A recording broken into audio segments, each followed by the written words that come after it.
Le coup tordu, ici on vient parler vélo, ici on vient parler cyclisme. Le coup tordu, c'est le podcast des passionnés. Pour les passionnés, on se retrouve pour le 406e épisode du coup tordu. Il est attendu cet épisode, j'ai presque envie de dire, c'est presque le meilleur moment de la saison, le coup d'envoi de cette nouvelle saison, nouvelle année 2026 avec la grande preview du Tour Down Under. Je vous rappelle que dans l'épisode précédent, dans l'épisode 405, nous étions avec Valentin Goss, le big boss de Side Limit. On est revenu sur la grosse surprise, l'arrivée de Decathlon CGM sur Side Limit. Je vous fais un petit point également sur les invités qu'on aurait dû avoir dans le coup tordu pendant cet hiver 2026. Alors on avait prévu Jordan Jegat. Je pense que vous êtes au courant. Jordan a des petits soucis en ce moment. On va pas trop aller lui péter les burnes. Andrea Missud. Alors Andrea, on s'est loupé 2-3 fois. Ça a failli se faire. Et depuis, j'ai plus de nouvelles d'Andrea. Il a l'air bien occupé avec sa nouvelle équipe. Alors j'espère qu'on réussira quand même à choper Andrea à un moment donné dans le cours de la saison. Et je vais pas non plus faire le forceur. Et prochain objectif, ça sera Flo Pigeon. Voilà, je vais lui envoyer. Flo, je sais que t'écoutes beaucoup le coup tordu. Donc voilà, je vais rapidement envoyer une invite à Flo Pigeon pour qu'on le retrouve très très vite avec nous dans le coup tordu pour le coup d'envoi de cette saison 2026. Et donc là, on se retrouve pour la grande preview du Santos Down Under avec le coup tordu, j'ai envie de dire en mode Dream Team, avec monsieur Latib alias Thibaut qui est dans la place. Mon Thibaut, je te demande pas si ça va.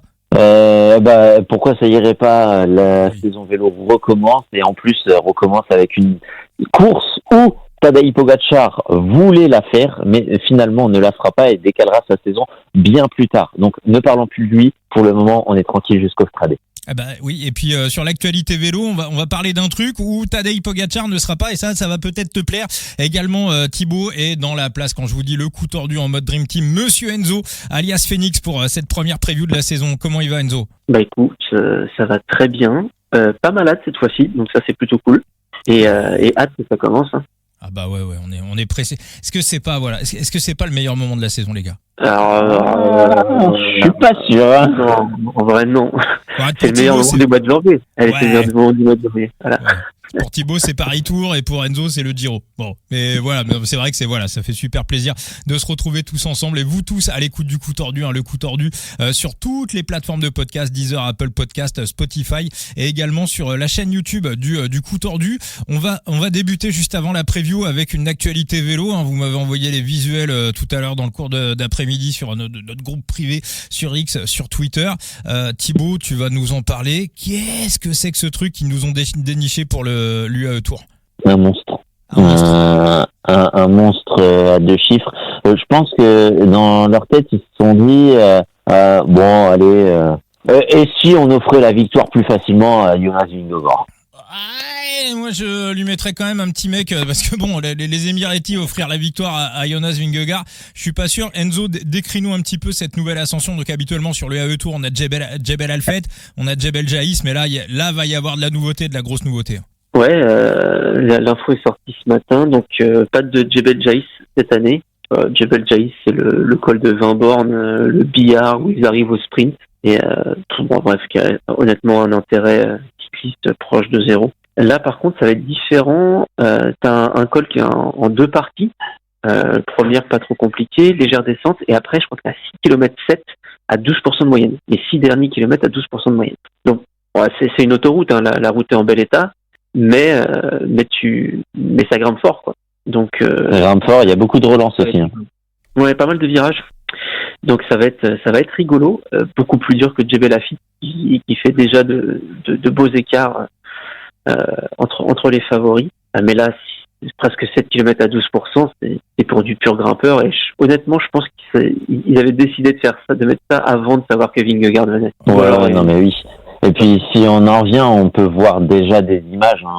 On sait dans ces coins-là, c'est un peu compliqué d'avoir des street view, des trucs dans le genre. Et puis surtout, c'est une montée qui paraît assez inédite. Mais sur les commentaires qu'on peut voir sur Internet, c'est l'une des plus belles montées de ce pays parce qu'en plus, elle culmine très haut. Il y a une très belle vue. Et au-delà de ça, on peut la trouver aussi sous un autre nom. C'est le Jebel Yibir. Donc, je vous laisse aller voir. Il y a des images, il y a des TikTok, il y a des images Google. Donc, il y a un peu de tout pour se faire une idée. Et puis, il y a surtout le profil qui est sorti. Et le profil, c'est un monstre avec du 12% pendant Pendant quoi, 6 bornes? Ça fait mal. Moi, Ça fait mal. Un peu plus, je crois. Ouais, ouais. Mais moi, Enzo, j'ai une autre hypothèse qu'ils ont décidé avant de savoir que Vingegaard allait venir. C'est qu'ils ont vu les chiffres de Del Toro pendant les prépas hivernales. Alors, oui. Non, mais je suis il y aura un d'accord. match, Avec Vingegaard, Ouais. ça dépend de lui. En vrai, ça dépend que de Vingegaard. Del Toro, il y a quand même de grandes chances qu'il soit en forme parce que les mecs, ils veulent pas se louper. Donc, je pense qu'il sera en forme. Vingegaard, s'il vient là, c'est pas pour faire de la figuration. Tu viens pas sur une course par étape pour le tour pour faire tourner les jambes. Il y a tellement d'autres courses pour ça. Alors, Surtout qu'il a un programme très très allégé. Hein. Non, s'il vient là, à mon avis, c'est parce qu'il veut déjà être plutôt prêt, tu vois. Donc, Mais est-ce que pas à 100%, mais je sais pas. Remco, Vingegaard et Del Toro, Thibaut, est-ce que tu es d'accord avec notre ami Samuel Le Ratagas qui a fait une belle vidéo là-dessus, qu'on a peut-être l'une des plus belles affiches et l'un des, peut-être l'UAE Tour le plus excitant de toute l'histoire? Ouais, très clairement, parce que là, on n'a pas, on a quand même un tueur théorique, donc va falloir voir si la concurrence s'est rapprochée du niveau de Jonas Vingegaard. Théoriquement, ça reste quand même le deuxième meilleur coureur du monde dès que ça grimpe, donc va falloir aller titiller, mais on va voir les progrès qu'aura fait Remco Evenepoel en étant un transfuge de la Soudal vers les Red Bull. Et puis on va voir les progrès de Del Toro. Hein. Donc ouais, il y a quand même quelque part une petite excitation de voir ces trois-là se mettre une belle peignée dans cette montée. Maintenant, il faudra aussi voir les conditions à ce moment-là, parce que ça peut être une montée très vite stérile si vent défavorable, parce que dans ce pays-là, les montées, elles sont totalement exposées au vent. Toi aussi, t'es pressé, Enzo? Oh, bah, oui, hein, là, honnêtement, quand tu vois les trois noms quand même qui sont du top niveau, tu te dis que ça peut faire une belle course, en espérant qu'il n'y en ait pas un qui soit pris dans des bordures à un moment donné, parce que bon, ça flagrait un peu la course. Après, c'est le jeu, hein. L'année dernière, sur des UAE, ça s'est joué un peu comme ça. Mais ouais, hâte de voir ça. On suivra tout ça. Voilà, une belle saison qui débute avec le Tour Down Under. Alors, on enregistre vraiment la preview. Alors, je le dis, je sais qu'il y en a qui vont écouter le podcast après le prologue. Voilà, le prologue qui démarre ce mardi 20 janvier. Il démarre aux alentours de 8h du matin. Donc, ceux qui écoutent le podcast dans la soirée, pendant la nuit ou très très tôt le matin en allant bosser, vous êtes très nombreux dans ce cas-là. Vous allez avoir nos pronos pour le prologue. Derrière, une fois que le prologue est passé, le prologue fait 3 bornes et demie, donc ça va pas changer fondamentalement ce qu'on va vous dire un petit peu sur le classement général. Je vous annonce également qu'il y aura pas de preview quotidienne sur ce Tour Down Under, à l'inverse de d'autres courses World Tour qui vont arriver un petit peu plus tard. J'aurai pas mon matos de podcast avec moi cette semaine, et puis en plus les courses sont complètement décalées. Par contre, je vous mettrai des petits trucs sur la chaîne YouTube du coup tordu dans le cours de la semaine. Voilà. Alors je deviens pas youtubeur, c'est pas une idée de tout basculer sur la chaîne YouTube, pas du tout ça, simplement pendant 3-4 jours je vais pas avoir mon matos de podcast avec moi, donc voilà, s'il y a des petites choses, je vous mettrai ça sur la chaîne YouTube du coup tordu, donc n'hésitez pas à checker tout ça. Thibaut également, on va parler de ton site, Going Full Gas, que tu relances, t'en avais déjà parlé bien évidemment il y a quelques semaines, mais là ça y est, il y a une preview du Tour Down Under sur ton site. Oui, c'est ça. Là, on est en train de faire cette preview. Je suis en train de finir. Il me reste, je vais être en toute transparence avec toi, un petit paragraphe à faire sur les Bahreïn, sur ce prologue et sur l'équipe d'Australie. Et puis, j'envoie ça. Donc, d'ici la publication de cet enregistrement, ce sera déjà publié. Bon, et puis Enzo, toute l'équipe de The Big Gear, bien évidemment, au taquet, quoi. Toute l'équipe. Exactement. Je te rappelle que tu as quand même 2 assistants avec toi qui, certes, ont plus un biberon entre les mains qu'un kilo, mais quand même. Ah oui. Ah non, il me sabote, c'est différent. Tu vas, ton grand, tu vas le former à quel âge à faire des previews? Attends, déjà là, il a commencé à faire du vélo comme les grands sur des roulettes. Ouais, on perd pas de temps. Le projet Pogacar, faut pas attendre. Très bien, bon, en tout cas. Et le projet Pogacar ou Pellizzari?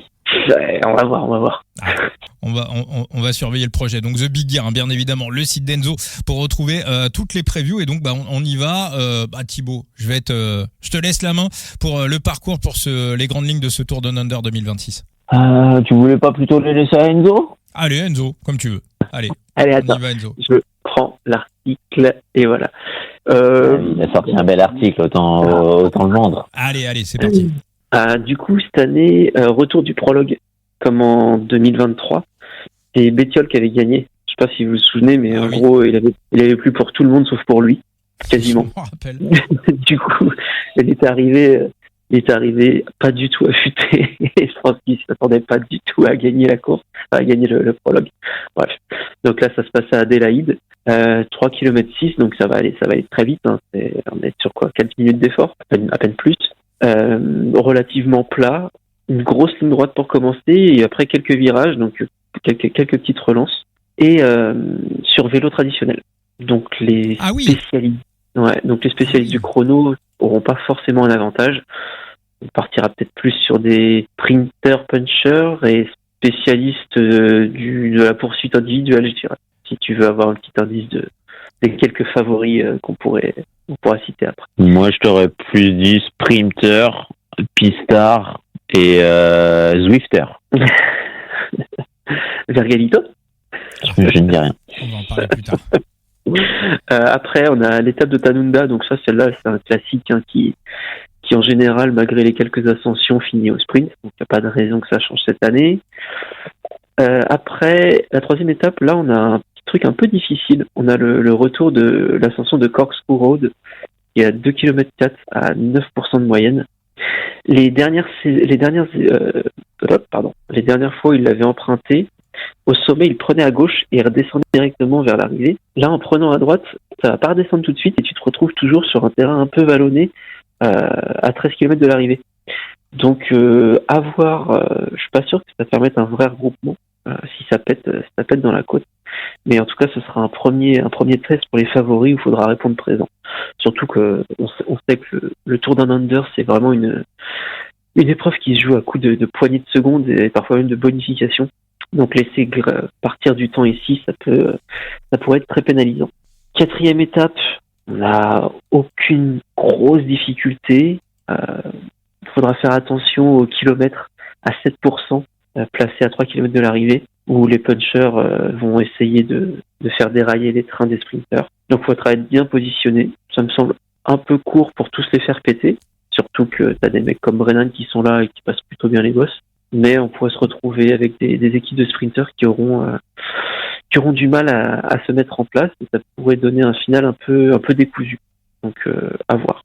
Cinquième étape, Willunga Hill, le classique, avec 3 ascensions, dont la double ascension dans les 25 derniers kilomètres. Quoi qu'il arrive, ça devrait se jouer comme d'habitude dans la dernière ascension. Et enfin, 6e étape, pas de circuit un peu moisi ici. Quand je dis moisi, un circuit tout plat, là on a un circuit très vallonné. L'ascension de Stirling est vraiment pas compliquée, hein. C'est 2,5 km à 3,5% de moyenne. Mais tu as 8 tours de circuit à faire et tu quasiment pas un mètre de plat. Donc ça pourrait être compliqué de contrôler, surtout s'il fait chaud. Je n'ai pas regardé la température en fin de semaine, ce week-end, mais on pourrait avoir une course, une vraie course, jusqu'à la dernière étape cette année. Ouais, il y a un petit côté Grand Prix du Québec, Montréal, en un peu moins dur évidemment, mais il y a un petit moins dur. Il y a quand même un petit côté comme ça dans l'idée. Thibaut, quelque chose à rajouter sur le parcours ? Non, pas vraiment. La météo, est-ce qu'on sait un petit peu, Thibaut, est-ce que tu as regardé un petit peu la tendance de la semaine en Australie ? Il fait beau, il fait chaud. Ouais. Un gros taux d'humidité. Voilà. Là, honnêtement, j'irais bien y passer mes vacances actuellement, tu vois. Ouais, grave, en janvier, ça, moi, c'est un truc que j'aimerais faire dans ma vie, ouais. Ça, c'est vraiment le bon moment, la bonne période pour aller en Australie. Je sais pas s'il y a le tournoi de poker encore, l'Aussie Millions, là, c'était à peu près à cette période-là. C'est vrai que je regarde plus trop le poker, je suis plus trop ça depuis des années. Toi, Thibaut, tu dois savoir.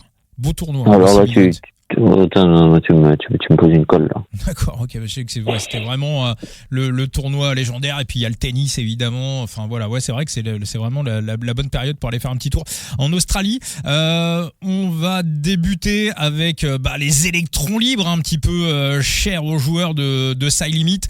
Ces fameux coureurs que vous allez placer, qui vont partir un petit peu à l'avant, qui vont attaquer, qui vont permettre de marquer un maximum de points. Toi, Thibaut, est-ce que vers où faut viser pour trouver des mecs qui vont prendre l'échappée matinale? Le Team Australie. Moi, j'en ai un autre. Mais bon, enfin, après, Ça va être quoi, les lotos? Moi, j'en ai un autre. Simon Clark, qui fait sa dernière course de sa carrière. À mon avis, il aura un petit ticket de sortie à un moment donné. Pourquoi pas? Enzo, une idée sur un... Alors, il y a Tacos qui est dans l'histoire. Je pense pas que Van der Poel fasse 8000 km, enfin 20 000 km pour... Ah non, il est pas... Ah si, il est là. Attendez, il est là ou pas, Tacos? Non, ça me dit rien. Non, il est pas là. Non, il est pas là. Ça me dit absolument rien. Non, il est pas là. Non, je croyais qu'il était là. J'ai vu du Van den Horn dans l'histoire. Non, il est pas là. Ouais, Enzo, pour les matinales. J'ai pas regardé, je t'avoue. Laisse-moi juste regarder la start list. Tu te fais pas chier, tu prends Weistrofer, s'il est aussi débile que l'année dernière, ça va être devant tout le temps. Je pense qu'on va faire ça. C'est débile amical. Hein. Moi, j'adore ça. C'est un génie. Il m'a fait trop rire en plus en Turquie. Non, c'était trop drôle. Ouais. C'est un débile gentil, mais c'est une brute force. Ouais, ça me semble. Après avoir les ambitions de Van Delvet pour le général, quoi. Mais c'est vrai ils débarquent pas avec il y a pas de sprinter, quoi. Après, est-ce que, il aura, au pire, il a Zimmerman. Je pense que pour l'aider, Ruben Thompson, s'il a réappris à faire du vélo, ça peut être pas mal. Verstropher, non, je pense qu'on va le laisser tranquille et aller s'amuser. Hein. Bah ouais. Ah ouais, voilà. Électron libre, Baptiste Weistrofer. Parce que voilà, je dis pour les joueurs de Side Limit, maintenant on joue aussi avec l'intégralité de la start list, hein. Avec les coureurs, avec les coureurs, on va dire les coureurs blancs comme on dit, hein, voilà, les cartes blanches, pas leur couleur blanche, hein, c'est la couleur de leur carte évidemment, vous l'avez compris. Et donc voilà, on joue avec toute la start list cette année sur Side Limit, donc on peut aussi aller chercher des électrons libres qui ne sont pas dans le jeu. Ok, bah Weistrofer. Ok, très bien. Et bah écoute, je le note. On attaque avec les sprints. Thibaut, je vais te poser la question parce que c'est un petit peu ta spécialité. Alors on a un petit plateau de sprinters qui est sympathique. On a du Sam Westford, on a du Jean-Sébastien Molano, du Tobias Lund Andresen. Enfin voilà, on va du Thunberg. On va éplucher un petit peu la liste. Pour toi, Thibaut, avant de savoir qui est le meilleur sprinter dans cette histoire, pour toi, quelle est l'équipe qui débarque avec le meilleur train? J'ai pas encore analysé ça parce que c'est pas encore l'équipe. Enfin, j'ai envie de te dire, c'est pas encore l'étape sur laquelle je vais me pencher parce qu'après là, je vais partir sur anticiper la rédaction de l'étape de Tanuda. Donc, je vais commencer à me pencher sur les sprints et tout. Donc, noter tous les trains et les classer. Donc là, tu me poses une colle. Laisse-moi littéralement 2 minutes pour mater à peu près tout ça vraiment à tête reposée. Mais le truc, c'est que il y a des pour et des contre un peu sur certains, quoi. Au niveau des sprinters? Ouais, est-ce qu'il y a un train qui te plaît dans cette histoire-là? Un train, pas forcément. Après, je veux dire, c'est un peu comme tout le monde. C'est vraiment Brennan que j'ai hâte de voir. Hein. Mais alors après, est-ce que lui, il arrive pas avec un train un peu, on va dire un peu expérimental, quoi? Bof. Alors, en vrai, moi j'ai un train qui me plaît, tu vois. Ouais. Mais parce qu'il y a une homogénéité derrière, tu vois, et c'est du gazier, quoi. C'est le train de la Geco. Hein. Ouais. Ah, moi sur le papier, ça me plaît. Après. Est-ce que le meilleur, c'est pas avec... non, pas ce train-là. Ouais, mais après t'as qui pour la mettre au fond, la Jayco, le sprinter? C'est Kellen O'Brien. C'est O'Brien. Ah, mais il y a de la puissance derrière. Ouais.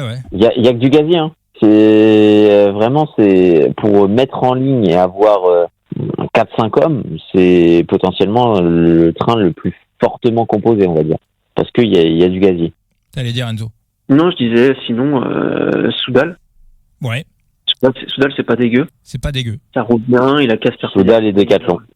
Casper Pedersen. Decathlon, attends, je regarde, j'ai pas vu. Decathlon, c'est pas mal. Decathlon, Tobias Lund Andresen, Gummenstad, Gautra, tu vois.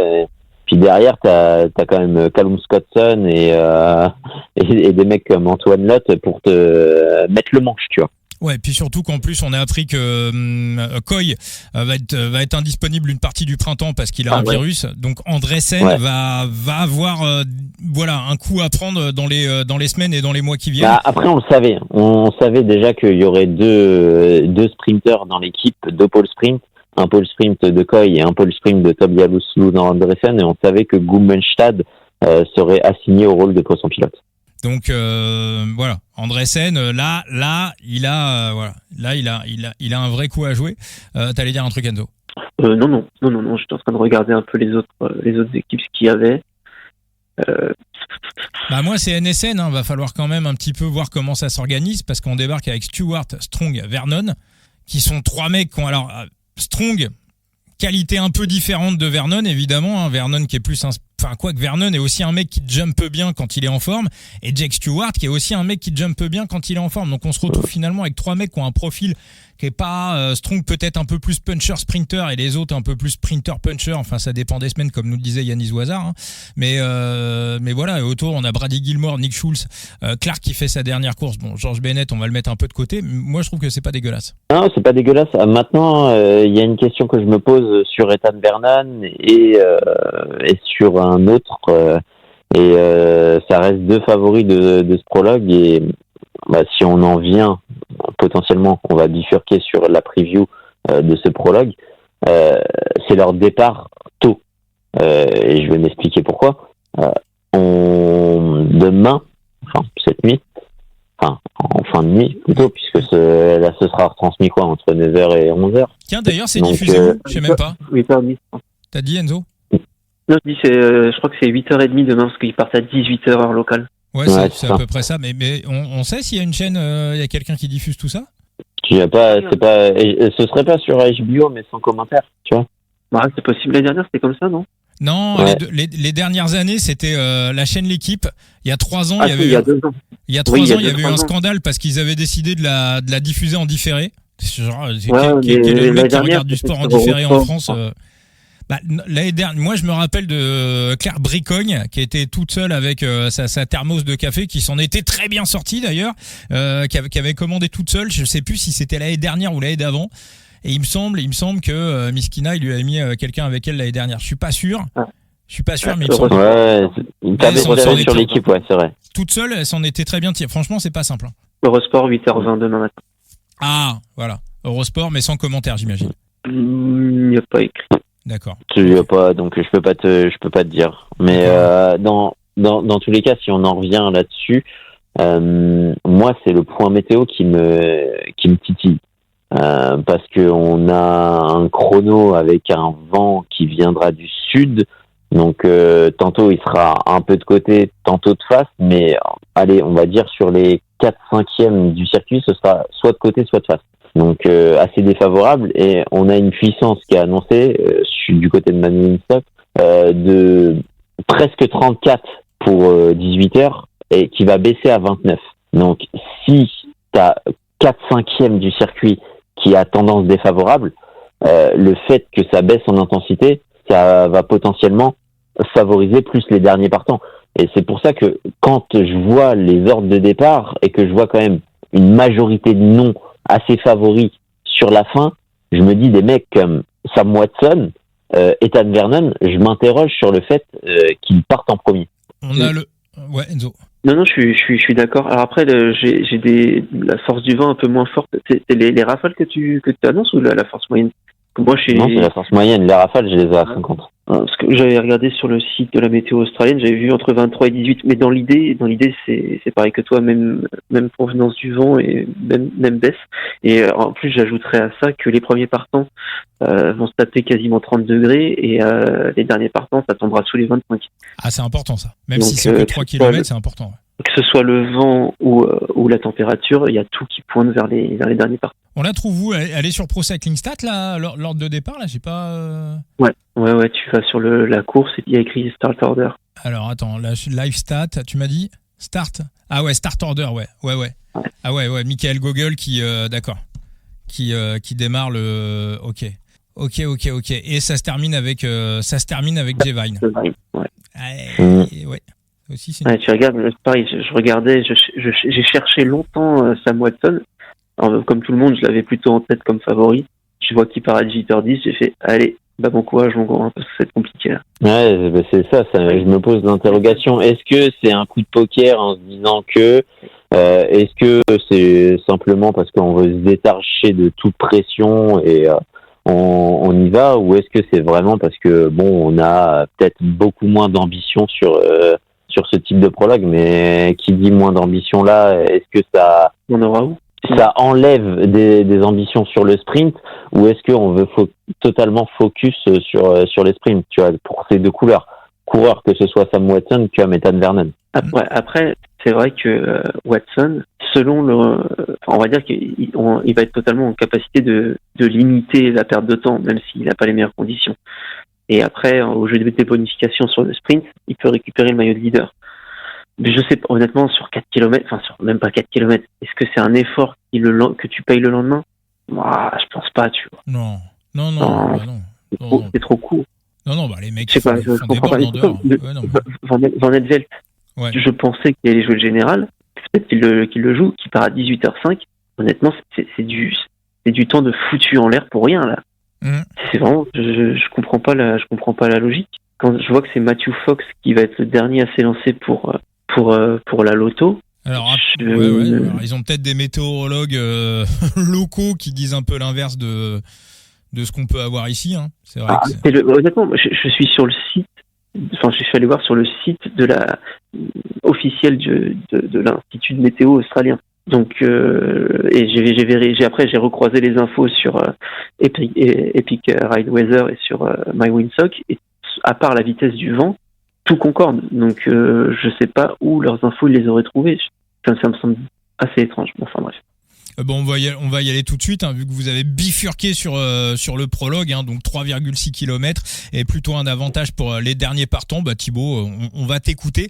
Quel est ton prono, ta prédiction pour ce prologue du Tour de Under 2026? Je vais partir sur une victoire d'Ivo Oliveira, puisque si tu regardes un peu les forces en présence du côté des prologues, tu as souvent des spécialistes, à savoir Sam Watson. Mais Sam Watson, on vient de dire quand même quelques points d'interrogation et peut-être des points de faiblesse à pointer. On a Zieglaert, et puis si tu descends dans la liste des spécialistes, on a Ivo Oliveira, qui, rappelons-le, est un pistard, un spécialiste de la poursuite individuelle qui se juge sur 4 km. Ce prologue en fait 3,8, donc on est typiquement dans son A-game. Et évidemment, ça se fait pas non plus sur vélo de chrono, la poursuite. Donc ça aussi, c'est quelque chose qui peut l'avantager, quoi. Ouais, c'est ça. C'est un touche à tout, un homme à tout faire, et sur les prologues, il est redoutable. Ouais, il en avait gagné. Alors ça fait un petit moment qu'il en a pas fait, mais il en avait gagné. Il en avait gagné de mémoire, c'était, je crois, en jeune. Il avait été très très fort, mais ça fait très longtemps qu'on l'a pas revu sur ce type d'exercice. Alors moi, je l'avais vu aux Jeux Olympiques remporter le titre avec son frère sur le vélodrome de Saint-Quentin en Yvelines. Et donc oui, c'est logiquement le type d'exercice dans lequel il est, logiquement, il doit être hyper à l'aise. Toi, Enzo, est-ce que tu as une préférence sur ce prologue? Pareil. C'est la logique veut Ivo Oliveira. C'était de base l'un des deux favoris avec Watson, sans trop de discussion. Quand tu vois qu'il aura de bien meilleures conditions météo que Watson, il n'y a pas à se poser de questions. Tout peut arriver bien sûr, mais la logique veut que le rôle de favori lui revienne, et je pense qu'il va s'imposer demain.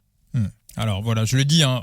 Jouer avec excès comporte des risques, on incite absolument personne à jouer. J'ai mis en lien en commentaire le numéro de téléphone de Joueur Info Service. Vous faites du management de bankroll, vous faites pas n'importe quoi, et encore une fois, il y a plein de jeux de fantasy, il y a Side Limit, j'en ai parlé, il y a le jeu de l'épopée également qui se lance, donc on peut jouer la Ligue 4 de Side Limit qui est intégralement gratuite, donc on peut faire du fantasy de manière gratuite. Sam Watson, donc favori à 4, la cote était sortie à 3,5 sur le Bookref, donc ça a un petit peu augmenté, donc effectivement je pense que ce critère météo est plutôt défavorable et les parieurs en prennent compte.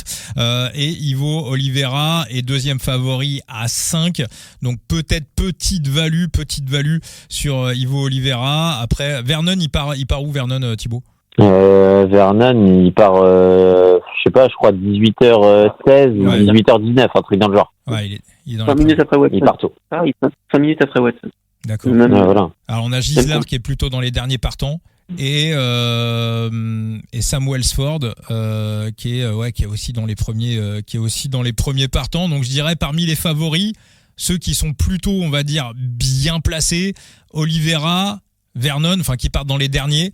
J-Vine, Thibaut, on le met dans les favoris ou pas? On le met dans les favoris, hein. Ça reste un mec, mais un peu court, mais ça reste un mec qui a quand même fait des perfs aussi sur des prologues. C'est peut-être un peu court, mais c'est un mec qui est puissant, c'est un Zwifter. C'est pour ça que je te dis, je mettrais aussi les Zwifters dans la balance. Et puis, oublie pas que ça reste un chrono qui se fait aussi sur vélo traditionnel. Donc, ça peut aussi avantager J-Vine, qui est une véritable bête à rouler. Enzo, c'est pas trop technique pour J-Vine? Non. Ouais, En plus, il va pas pleuvoir. Et puis ça commence par une belle ligne droite d'1 kilomètre. Ouais. Donc, un quart de la course qui va se faire sur une ligne droite. Après, comme c'est un vélo traditionnel, il ne prendra pas autant de temps que ce qu'il aurait pu sur un vélo de chrono. Mais au niveau des relances, une fois arrivé dans le parc d'Adélaïde, dont je me souviens plus le nom, c'est là où tu vas avoir la majorité des virages pour y entrer juste avant. C'est pour ça que j'aime bien aussi les punchers, parce qu'en vrai, passer le premier kilomètre, t'as quand même pas mal de virages. Rien de compliqué, hein, mais c'est toujours pas mal de pouvoir être en capacité de relancer là-dessus. Moi, Vine, j'en ferai pas un favori sur ce parcours. C'est pas le nom qui me vient tout de suite à l'esprit. Tu vois. Même si un chrono plus long, je dis pas, même s'il va avoir les meilleures conditions météo, moi, je le mettrai pas sur la boîte. Alors après, c'était 4 fois plus long, hein. Mais le chrono de Valladolid sur la dernière Vuelta, 12 km, c'était quand même un effort relativement court et il finit dans la même seconde que Pipo Ganna, quoi. Mais encore une fois, effort beaucoup plus long, hein. Ça, je l'entends, je le conçois totalement. On était sur un effort de 13 minutes sur le chrono de Valladolid. Là, comme tu le disais, Enzo, on va être un effort de quoi? Ça va être 4 minutes, 5 minutes. Ouais, un peu plus de 4, je pense. Un peu plus de 4 minutes, donc le tiers. Il y a le virage, quoi. 4 minutes 08. Ouais. Après, il va être poussé par le public, hein. Ça joue quand même. En tout cas, il sera pas poussé par le vent. Ça va, non. Bah, vous savez quoi? Moi, je trouve quand même qu'il y a sur notre ami J-Vine, je trouve que la cote à 34, elle est quand même pas mal, quoi. Elle est quand même pas mal. Moi, je vais quand même aller foutre un petit truc je vais quand même aller mettre une petite croquette sur la victoire de Vine et sur le top 3 de Vine sur ce prologue. Sur le prologue, je n'oserais pas. Sur le classement général, ah oui. Je pense que si on y va, moi, j'en parlerai, mais c'est mon favori au vu de la construction de ce Tour de Under et du fait que J-Vine a préparé minutieusement cet événement et a annoncé qu'il sera en grande forme pour aller essayer de le viser. Donc oui, il a une épine dans le pied, à savoir Jonathan Narvaez, mais justement Jonathan Narvaez, il fait peut-être un peu peur à tout le monde. J-Vine sur une attaque qui prend 1, 2, 3, 4 mètres, derrière ça se regarde et c'est terminé, bonsoir. Bah, moi, c'est un peu comme ça que je le vois aussi, Thibaut, hein. C'est-à-dire que du côté des UAE, on va jouer à deux cartes, c'est-à-dire Vine qui va probablement tenter des coups un peu de loin, c'est-à-dire au pied des ascensions, hein. Moi, je le vois vraiment prendre le contrôle de la course dès la deuxième étape, hein, celle dont tu nous parlais, Enzo, où il y a le gros talus avec les 2,4 km à 9%. Vine qui attaque d'entrée, les autres qui roulent derrière. Narvaez qui fume la pipe derrière, et puis si jamais ça rentre, Narvaez, on connaît tous sa pointe de vitesse, et je pense que c'est également le type de scénario qu'on retrouvera aussi sur Willunga Hill, mais je pense effectivement qu'au niveau des watts, hein, on sait que les routes australiennes c'est des routes assez larges, c'est un truc de voilà, faut envoyer voilà, hein, c'est le plus fort qui va gagner tout simplement, et moi je pense que Vine a un parcours qui est complètement taillé pour lui. Toi, tu la vois comment cette histoire, Enzo? Moi, je vois surtout que c'est quand même rare les mecs qui finissent en solo sur le tour d'un under. Vine essayera, parce que de toute façon, il n'a pas la pointe de vitesse pour s'imposer en comité réduit. Mais je pense que ça rentrera sur lui, et que sur certaines étapes, notamment Willunga Hill, on le verra plutôt rouler pour maintenir un rythme élevé, pour permettre à Narvaez de s'imposer au sprint à Willunga Hill ou sur une autre étape. Donc, au jeu des bonifs, j'irai quand même sur Narvaez, pour le général. D'accord. Donc pour ceux qui parient, un Narvaez à 2,5, Vine à 6. Toi, tu le vois, Vine, Thibaut, tu le vois sur quel scénario, toi? Vine. Ouais. Je t'ai dit, hein, t'as quand même eu une belle étape pour que ça parte dans Croqueer et ça c'est terminé, bonsoir J-Vine. Non, mais oui. Et puis alors après, c'est vrai que Narvaez va avoir les bonifs, mais ouais, non, je suis assez. Moi, je m'attendais vraiment à voir les cotations, on va dire beaucoup plus serrées, beaucoup plus équilibrées. Je pensais avoir Vine favori, clairement favori de cette histoire-là. Vine à qui je donne, mais peut-être 40% de chance de gagner. Hein. Pour moi, c'est pour Vine l'étape clé. Et pour le général au global, c'est l'étape 2. Parce qu'en plus, elle est construite différemment que la dernière fois où tu montes et avant tu redescendais. Là, tu es un peu plus sur un plateau. Donc, il y a de quoi faire pour un attaquant. Et je pense que c'est un scénario que ce soit la Vine ou que des mecs comme Romo vont essayer de tenter. Alors après, il y a des interrogations derrière. Toi, Enzo, est-ce que Mathieu Brennan, tu le vois jouer quelque chose, avoir un rôle dans le classement général? Non. Je me suis posé la question. Ouais. 3 secondes. Et Willem Gaïl, il sera pas là. Thibaut. Faut pas abuser, tu vois. Non, mais je me suis posé la question 10 secondes, moi, 3 fois plus de temps que toi. Mais, de quoi Brennan, il y a une question. Enfin, voilà, les gens se demandent un peu, Mathieu Brennan, est-ce qu'il va pas tenter un GC, quoi. Ah oui. Ouais, bien sûr. On y croit. C'est trop long pour lui, Willem. Oui. Alors après, il a, on l'a vu notamment sur le Tour de Norvège, résister sur de belles ascensions, mais on va dire que c'était plus. Ouais, mais je le vois beaucoup plus en. Tu sais, il y a des mecs qui visent un peu ici, qui vont être un peu plus en forme que Brennan, mais il va vraiment être en construction des Flandriennes. Alors oui, maintenant les mecs sont au rendez-vous. Mais honnêtement, je pense sincèrement que ça va pas être le vrai moment pour Brennan. Sur le même profil, Enzo, Corbin Strong, qu'on avait vu notamment résister à Tom Pidcock, c'était sur le Tour de Norvège, sur des ascensions quand même, sur des talus qui étaient quand même assez longs. Est-ce que Corbin Strong, qui est quasiment à domicile, est-ce que Strong, ça peut être un candidat un petit peu plus sérieux pour le top 5 ou pareil, t'as tendance à le sortir parce que c'est un peu trop long? Honnêtement, Willem Gaïl, on n'a pas l'impression. Honnêtement, quand tu vois le truc, t'as pas l'impression. C'est 7% de moyenne sur un peu plus de 3 bornes, mais c'est grimpé tellement vite que c'est dur, hein, c'est vraiment très très dur. Et Strong, le problème, c'est que il est capable de sortir un enchaînement Tour de Wallonie, Tour de Norvège, mais à côté de ça, faire une saison un peu anonyme derrière. Genre l'année dernière, il est même pas dans le top 20 du Tour Down Under. Quelques top 10 sur les sprints, mais quand il y a eu les étapes importantes, Willem Gaïl, il est pas là. Hein. Ça va grimper trop fort. C'est vrai que c'est là où aussi on voit un petit peu l'évolution du cyclisme.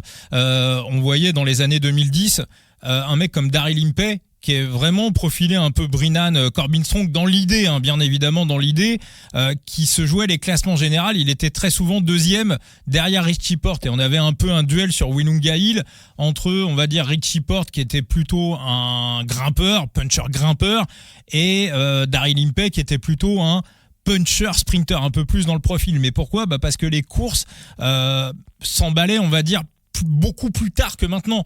Là, aujourd'hui, on a des UAE qui emballent la course très très tôt. Les mecs mettent des tempos, on va dire, vraiment d'entrée. En plus, ils viennent avec du matériel, avec des équipiers pour véritablement user ce type de coureur. Donc voilà, je suis aussi assez d'accord. C'est pour ça que j'ai tendance à sortir ce genre de profil de l'équation et même du top 10. Thibaut, toi, est-ce qu'il y a des profils un peu surprises, des mecs que t'attends pour peut-être aller décrocher un podium un peu surprise ou titiller les leaders? Moi, il y a un profil, je l'aurais peut-être aimé un peu plus technique, mais honnêtement, j'attends beaucoup du transfert et du retour de Sobrero dans la discipline. Donc déjà, c'est un coureur que je vais observer dès ce prologue. Après, il préfère un peu plus long, peut-être des prologues un peu plus techniques pour s'exprimer, mais déjà, c'est un mec que je vais attendre. Mais honnêtement, moi, l'autre coureur, c'était potentiellement Jevine pour un podium sur ce prologue. Limite en surprise, tu vois. Enzo, toi, est-ce qu'il y a un gars sur Tour de Under où t'as mis un petit peu le surligneur?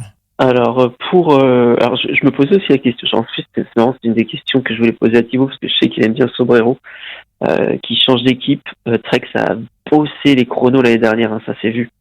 Vraiment, ils sont devenus très forts dans l'exercice. Donc, je suis assez curieux de le voir demain. Non, je vais te le dire. Hein. Dans mon discours, je suis tempéré. J'ai mis une pièce. Je l'avoue, je me confesse. J'ai mis une pièce. Sobrero, podium à 30. Vous le savez. J'ai du mal à y croire. Un fond de top 10 potentiel, mais j'en ai rien à foutre. Ça va te rappeler. Sobrero podium, ça va te rappeler des souvenirs, Thibaut. Me rappelle pas un coup de poignard. Pour ceux qui connaissent pas l'histoire, voilà, on la rappelle souvent. C'était un chrono du Tour d'Italie, podium à 100. Sobrero gêné dans le dernier virage par la voiture de la Groupama FDJ et il termine 4e à 1 seconde. Et voilà, la cote à 100. Toi, tu m'aimes pas, toi. Non, mais le bet était beau. Le bet était beau, Thibaut.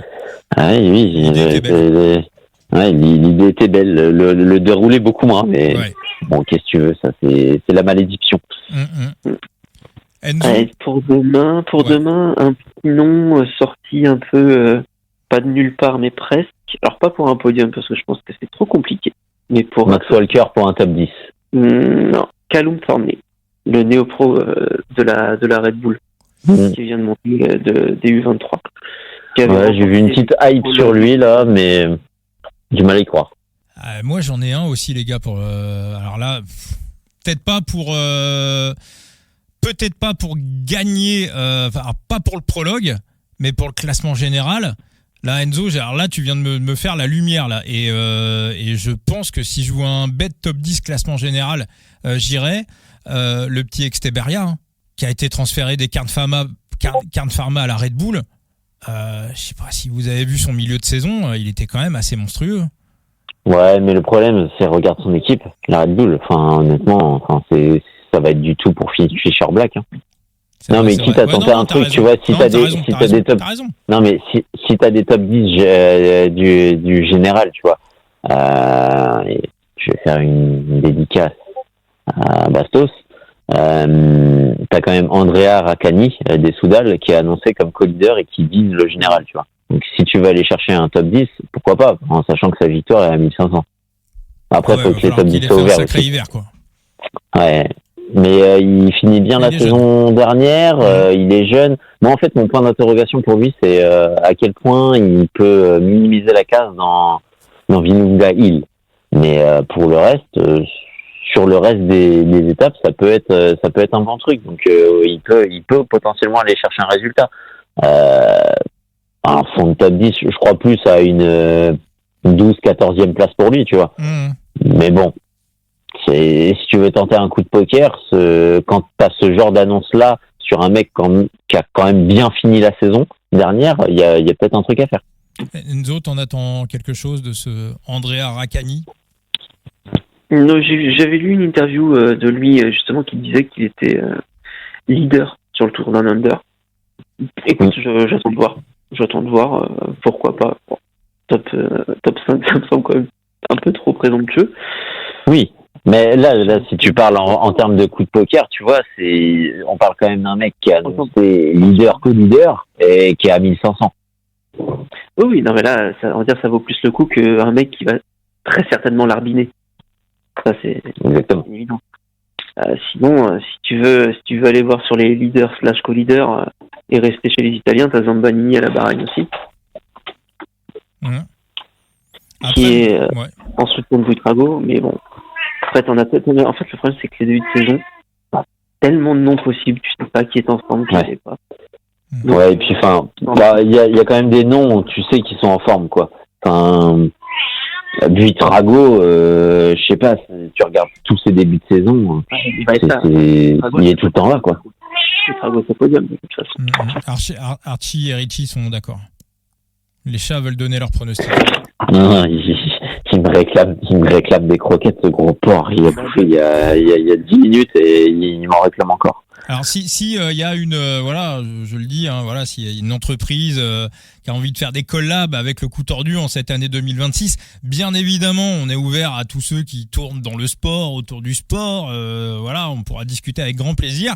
Mais également, s'il y en a qui font de la nourriture animalière, de la bonne nourriture animalière, bien évidemment, on va pas intoxiquer les animaux, mais le coup tordu aime aussi les animaux, en présence de tes deux chats, les podcasts Thibaut, en présence également de ma chatte Gavotte, qui est souvent avec nous dans le podcast. Donc voilà, on passe l'information pour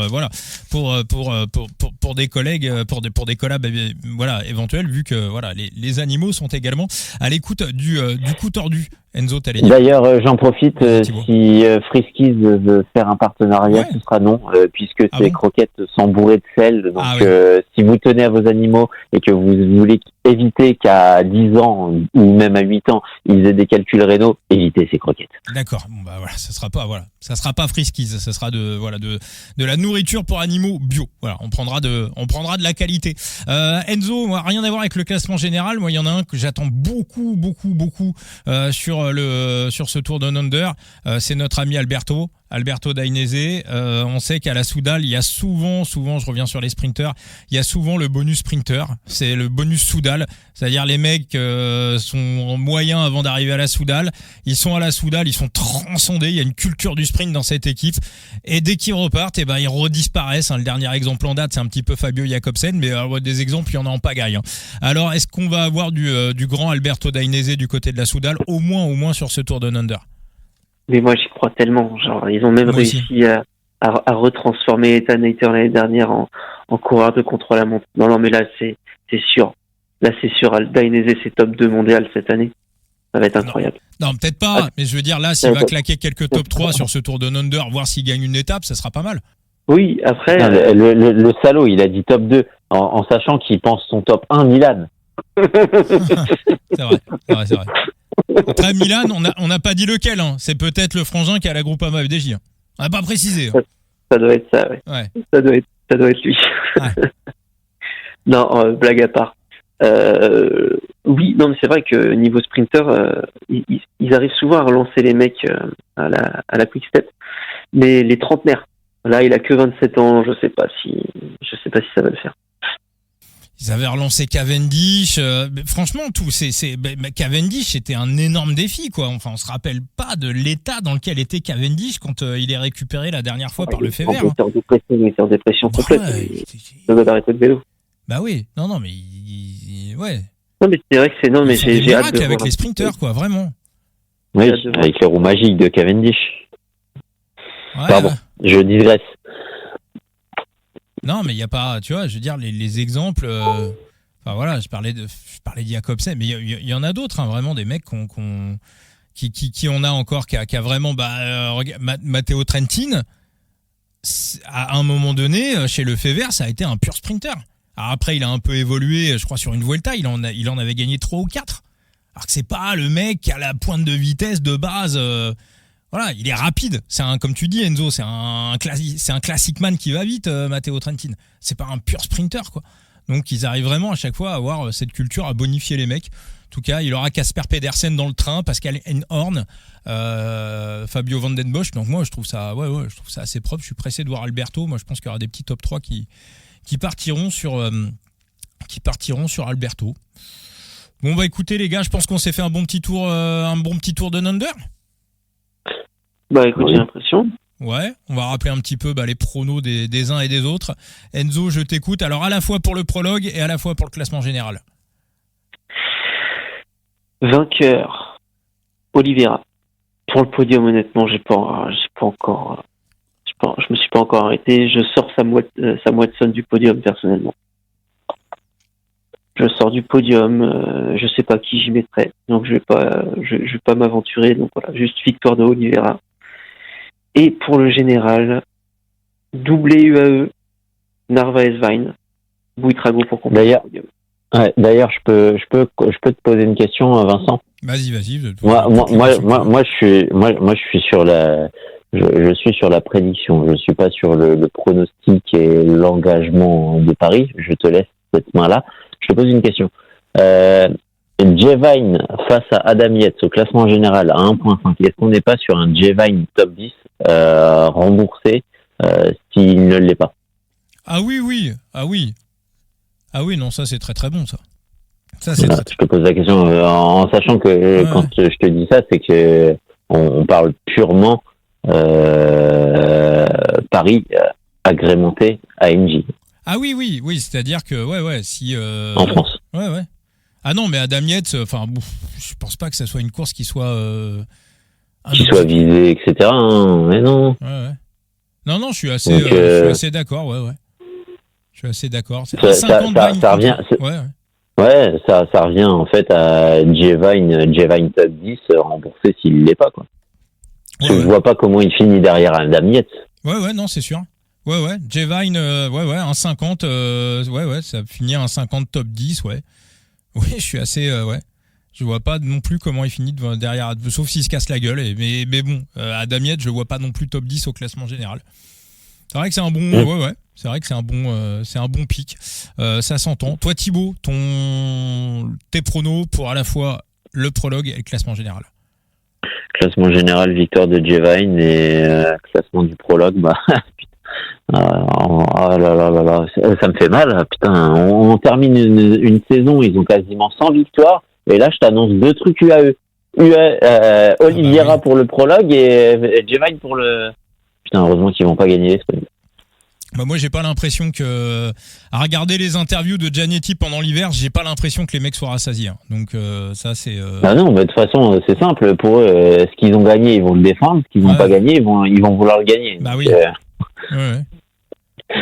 On n'est pas sorti de l'auberge. Non. On n'est pas comme tu dis Thibaut. Et encore Pogacar n'est pas là. Moi, donc sur le prologue, il y aura une petite croquette sur J-Vine à 34. Alors vraiment, ça sera de la mini micro-mise. Je vous mettrai ça sur X, sur Twitter pendant la nuit. Il y aura une petite couverture en top 3, mais ça sera vraiment la petite piécette pour J-Vine sur le prologue. Par contre, on ira de manière un petit peu plus sérieuse pour la victoire de J-Vine sur le GC, sur le classement général. Voilà, je lui mets un bon 30% de chance de gagner, donc après il faudra calculer avec les probabilités d'occurrence pour avoir la mise, mais pour moi la cote à 6, la victoire de J-Vine au classement général, elle me paraît particulièrement value. Il y a aussi un pic qui peut être aussi sympathique, c'est J-Vine qui remporte le classement général, remboursé si Narvaez. Ça aussi c'est quelque chose qui peut s'entendre, sachant que Narvaez est autour de 2,5, J-Vine à 6. Donc ça peut être aussi pour moi un jeu, on va pas dire sécure parce qu'il y a rien de sécure dans les paris sportifs, mais c'est aussi quelque chose qui peut d'ailleurs ça va peut-être être mon jeu ça. J-Vine remboursé si Narvaez, ça me paraît Et sur le prologue en termes de match-up, c'est vrai que t'aimais peut-être un peu moins de prononcer au vu des bilans. Ouais. Mais je te repose une question sur le prologue. Brennan à 2,25 face à Danny Van Poppel. Est-ce que c'est pas un Brennan top 10 remboursé s'il ne l'est pas, en sachant que Van Poppel, dans une interview que tu peux retrouver sur Internet, a dit que il était malade, il n'était pas spécialement en condition et qu'il venait ici pour se compléter un peu son stage, tu vois, et prendre le soleil. Sur 3 km, je me méfie quand même. Sur 3 bornes, je me méfie. Tu vois, Van Poppel, j'aurais plutôt tendance à le fielder et jouer contre lui sur des étapes. Moi, vu sa déclaration, je sais pas s'il le joue à fond. Ouais, tu penses qu'il vient tourner les jambes, quoi. Qu'il vient tourner les jambes, mais je suis même pas sûr qu'il va sprinter. Je pense que ça va être le poids sans pilote. Aussi, ouais. Van Poppel, puis en plus, on a des fines, il y a quand même des étapes escarpées, même les étapes pour pur sprinter, elles sont un peu compliquées, quoi. Il y a pas de billard tout plat, donc tu vois, Van Poppel, je vais plutôt avoir tendance un peu à jouer contre lui. Il a annoncé, il l'a dit en interview, à la base, ça aurait été plus Jordi Meus qui venait, mais bon, le profil général l'avantage pas trop, ils l'ont pas fait déplacer, ils ont préféré Van Poppel, mais bon, voilà, quand il a tombé malade entre-temps, il a dit qu'il était pas spécialement en condition. C'est vrai que Brennan à 2,37, c'est pas mal. Brennan à 2,37, c'est pas mal. C'est vrai que c'est pas mal. C'est vrai que j'avoue, c'est pas mal. Pour moi, l'avantage, il est à Brennan, pour le coup, sur ce match-up, au vu des déclarations de Danny Van Poppel. Alors, Brennan, après, on en pense qu'on veut sur un prologue. C'est pas... de là à le voir top 10, je sais pas, tu vois. Mais bon. Moi, je me méfie je me concentre vraiment sur le jeu purement français, tu vois. Moi, oui, c'est vrai que le match-up est peut-être un peu plus sympa en France. Je me méfie vraiment de ces efforts sur 3 km. J'ai l'impression que même quand t'es pas en grande forme, je vais jouer contre lui, mais je vais plutôt attendre, à mon avis, les sprints pour Pour Danny Van Poppel. Bon, et écoutez, très bien. Merci beaucoup les amis pour ce coup tordu. Donc Enzo, je rappelle tes previews qu'on retrouve sur le site The Big Gear. Et puis Thibaut, on rappelle ton site Going Full Gas. Oui, qui complétera à merveille les articles d'Enzo pour le coup. Parfait. Voilà, donc allez-y, faites-vous plaisir. Et puis voilà, Thibaut. Et vice-versa. Et voilà, vous aurez toutes les informations et puis n'hésitez pas à follow. Donc Enzo également, Analyste Phoenix sur X, sur Twitter, Thibaut Chambre sur X, sur Twitter et le coup tordu présent sur toutes les plateformes de podcast. Merci les amis. Allez, merci à tous. Ciao. Ciao les amis.